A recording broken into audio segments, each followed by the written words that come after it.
In the stellar world of Italian football, Milan's San Siro looms larger than most, home throughout the years to some of the world's finest players. Yet one man has come to symbolise one half of the city more than any other. You're talking about a symbol, you're talking about a player who represents an era, and you're talking about someone who should be imitated. Few players can boast of a career spanning 3 decades at the very highest level. Fewer still are loyal to just one club. His association with the club is a fairy tale, really. One of the finest defenders football has ever produced, this true legend of the game has become the very embodiment of this truly legendary club. He's a real Rossonero. His soul belongs to Milan. The club, of course, is AC Milan, and the player is Paolo Maldini.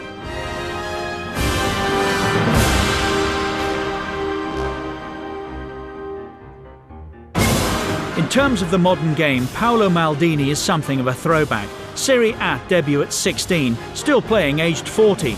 More than 1,000 career appearances, capped 126 times by his country. Ability, agility, strength and spirit. Nearly 30 years at the very highest level in one of football's toughest leagues. Undeniably a giant of the game. Born in Milan in 1968, Paolo Maldini was perhaps always destined for greatness. His father, Cesare, was already a Milan legend, having lifted the European Cup for the Rossoneri in 1963. Initially, however, the young Paolo's attention was drawn towards Turin. I used to really like Juventus back then. I watched the Italian team in the 1978 World Cup in Argentina, and that side was mainly made up of Juventus players.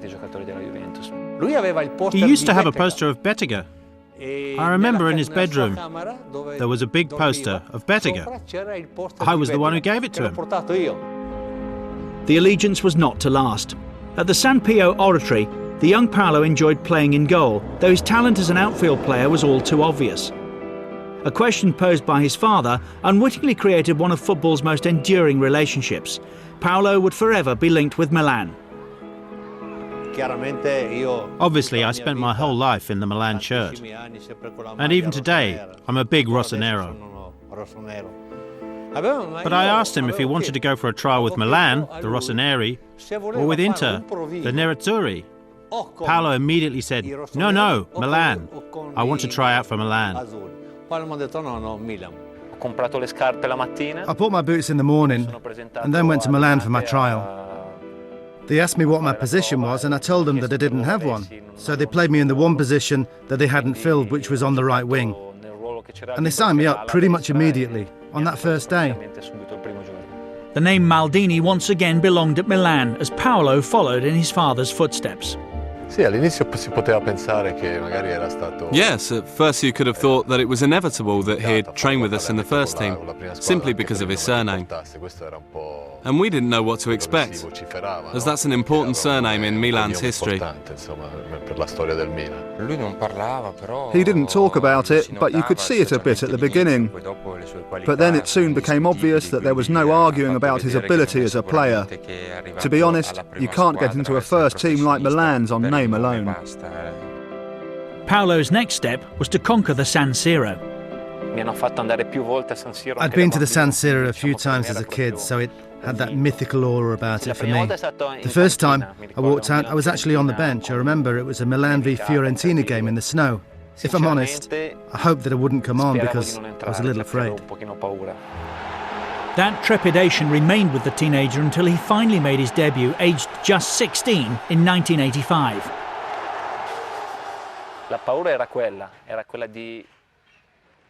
That was scary, but the idea was always to be good enough to play at that level.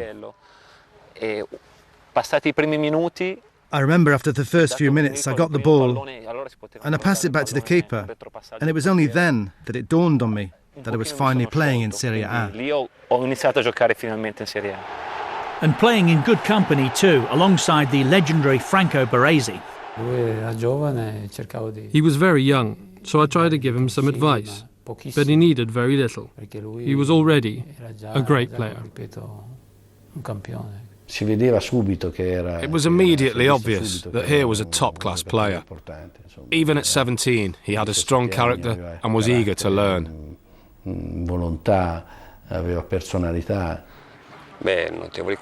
His notable qualities were his physical strength and his running. Playing at full-back, he managed to make the left wing his own and made everything look so easy in his own unique way.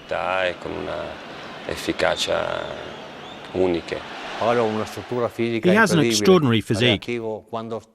When he'd have 50, 60 or 100-metre races, he'd always be first.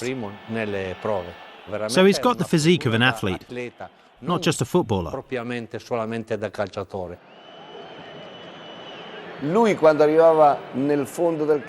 When he got up the field, he didn't just kick the ball anywhere, he'd cross it perfectly to a teammate.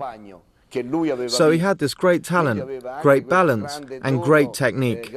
As a result, he was a complete player.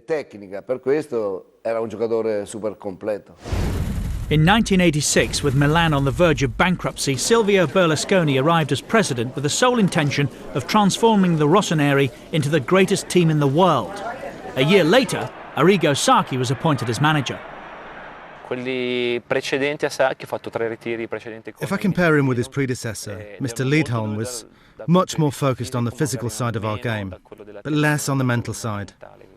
Sacchi taught us to be unbelievably focused, to think about football all the time, and it was very stressful.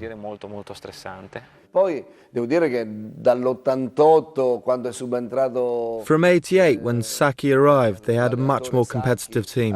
They had Tassotti, Maldini, Baresi, Gullit and Van Basten.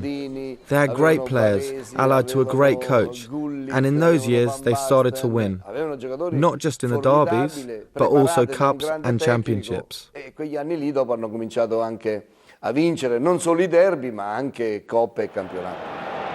As the rest of the world looked on in envy, somewhat unusually, it was not only the forwards who attracted all the attention.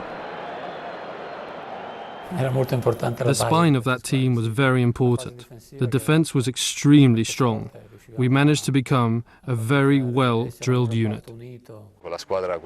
In that defence, all four of us were able to move in the same way or read the game in exactly the same way. I think that was our success. And it wasn't even just the four of us either. There were five, as Filippo Galli was also part of that defence. It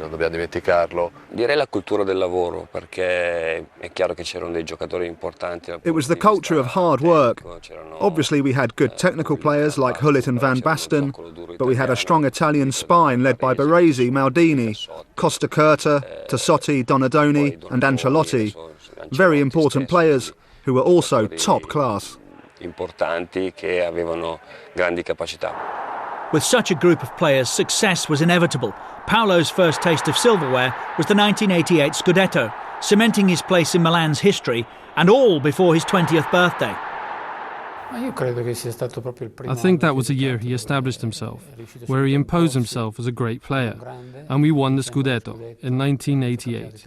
And from there, it all snowballed. We won the European Cup the following season. 20 years had passed since Milan's last European Cup final. Now Star Bucharest stood between them and glory. It was great. It was my first final in it. Had something that these days is probably impossible. A stadium filled with red and black. As soon as we saw that stadium, we knew that we couldn't lose the game.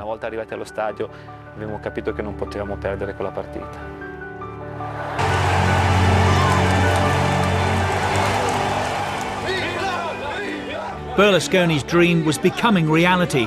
Milan were now Europe's dominant force. If further proof were needed, the following year Maldini and company had the chance to defend their crown against Benfica in Vienna. Once you win the Champions League or any championship, one though, completes you as a footballer. I think in those years Paolo became a true Milan player, a really important player who would then make his mark with the national team. Still only 21 and a double European champion, Paolo was indeed an established international. His father Cesare had set the ball rolling, selecting him for Italy's under-21 squad in 1986. But once again his ability pushed him rapidly up through the ranks. Paolo was just 18, so he was ahead of schedule. But he only ended up playing one season with us. The Italian manager at the time, Azeglio Vicini, called me aside and told me that he wanted him in the squad, with the main team. And so I said, OK.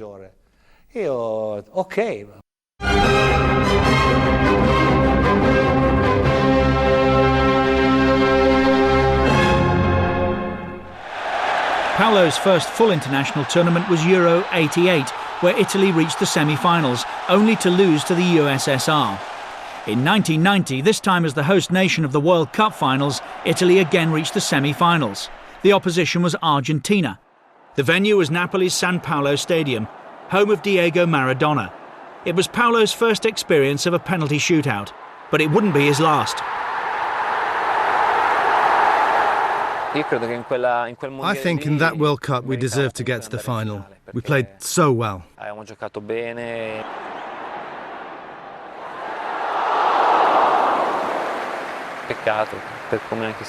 It's a shame how it all turned out. It was a real disappointment, as we did have the side to win a World Cup back then.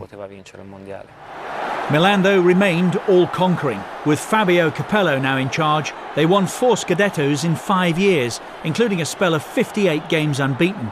Paolo was one of the invincibles. The strength of that team was the players. I'm 100% sure about that. We had an unbelievable squad. We had players who were very technical, physical, and had strong personalities. So we had everything we needed to become a great team. Such strength led to Maldini's 4th European Cup final in 1994, though this time both Costa Curta and Baresi were absent. We had a problem. We had our 2 centre-backs suspended for that game, and that could have been a great disadvantage against a really good attacking side like Barcelona, who had Romario up front. I remember it being a very tough game, but Barcelona didn't help themselves with their attitude.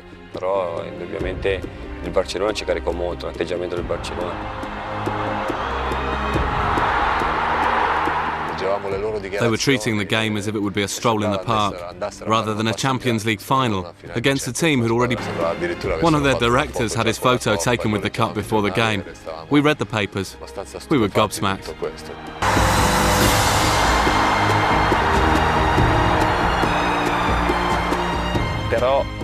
However, the fact that we were playing as underdogs for the first time helped push us a little more. And then it became perhaps the best ever final Milan have played in. We never had the best of luck with penalties.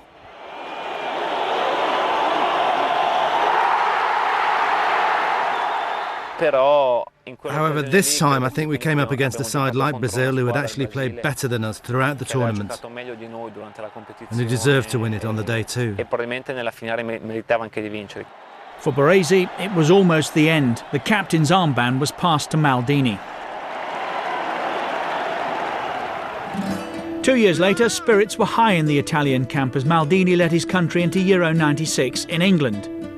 Reunited with his former mentor, Arrigo Sacchi, Paolo revelled in the captaincy.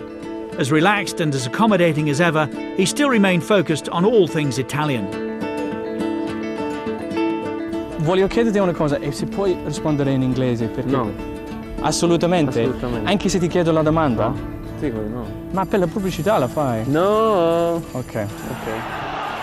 Despite the captain's typically spirited performances, the tournament ultimately ended in disappointment for the Italians. Another crucial missed penalty meant they failed to progress beyond even the group stage. Back on the home front, Milan too were struggling, and even Maldini himself didn't escape the wrath of the fans. I think that the lion's share of the responsibility fell on the older players' shoulders. If you had to find a scapegoat, then we were the ones who were singled out, but we knew full well that the problems lay elsewhere. There are a lot of changes made, mainly due to the Bosman law, and a lot of players joining for free, and a lot of foreign players joining too. So this changed the philosophy of the club a little bit. There was the passing of the old guard of players, and the arrival of new players who needed to take on board the club philosophy. For Maldini, respite from Milan's woes came in the shape of his 3rd World Cup, and France '98 was a family affair. I was a little bit worried about it. However, we came to an agreement that I would talk normally to the players as a group. I never talked one-on-one with individual players. I think maybe Paolo had more problems with the situation than I did. Instead of calling me boss, he'd call me dad and things like that. But there was never an issue. When you have to play, you go on and play. Paolo was just one of 11 players. But the gods of the game were once again smiling elsewhere. In a manner all too familiar, the Azzurri were left to wonder what might have been.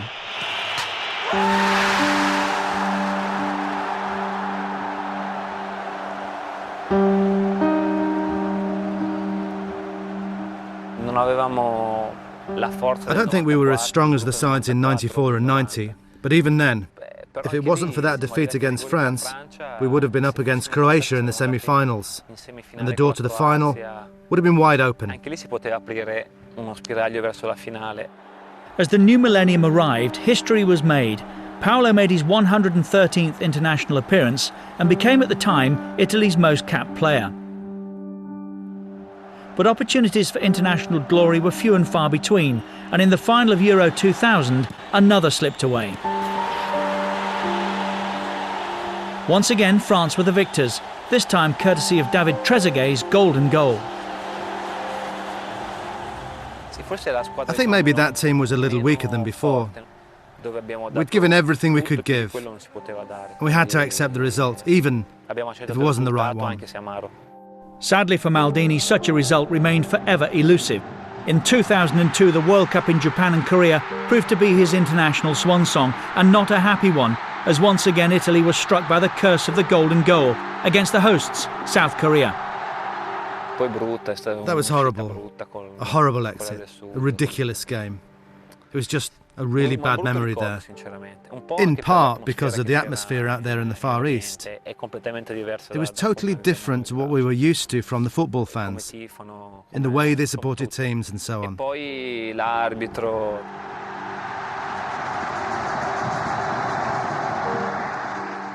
And then there were the problems with the referee. Just a really bad memory of that World Cup. Immediately following the tournament, after 14 years, 126 caps and 7 goals, Maldini announced his retirement from international football. It was undoubtedly a record-breaking career, but it was also one ultimately tinged with regret.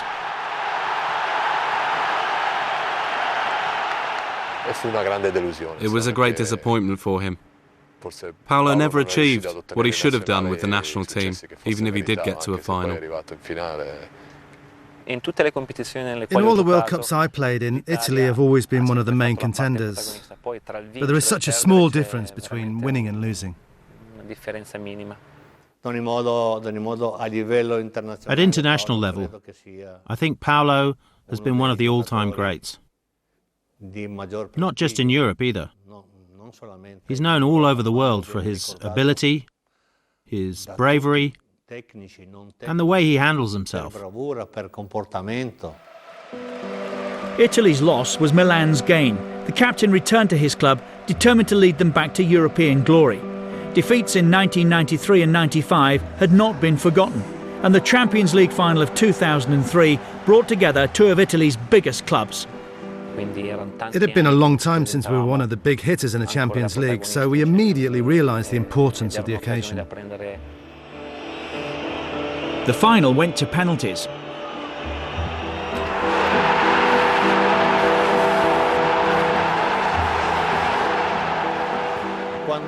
When Paolo lifted the European Cup, just incredible.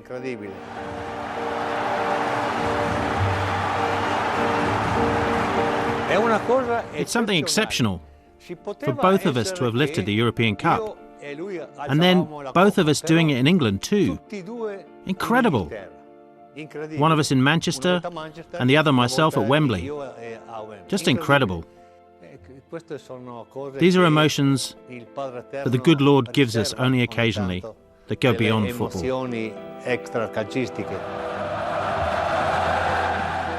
They are the moments when I think that Milan is the best club in the world, when there's something to win, and I know that we've lost on occasions, but when the opportunity to win is there, we generally take it.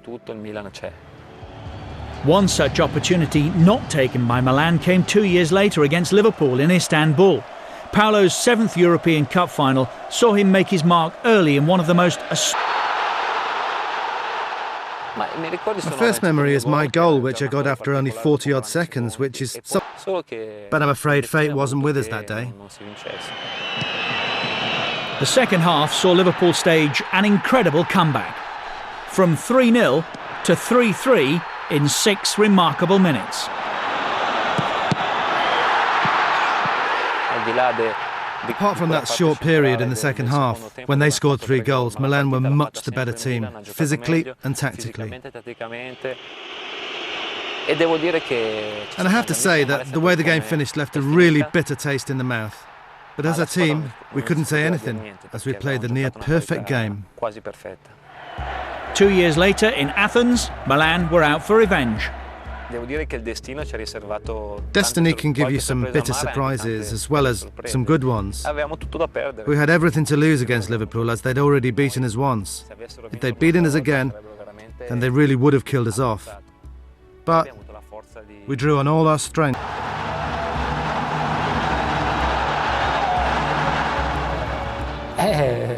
That's the difference between normal players and world-class players. Paolo Maldini managed to win the Champions League at nearly 39 years old, because he is an incredible athlete and an exemplary professional.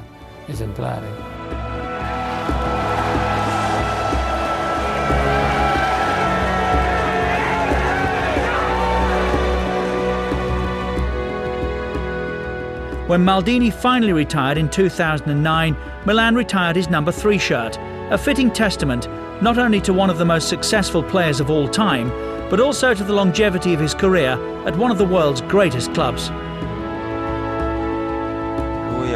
He flies the flag for his club like very few captains can.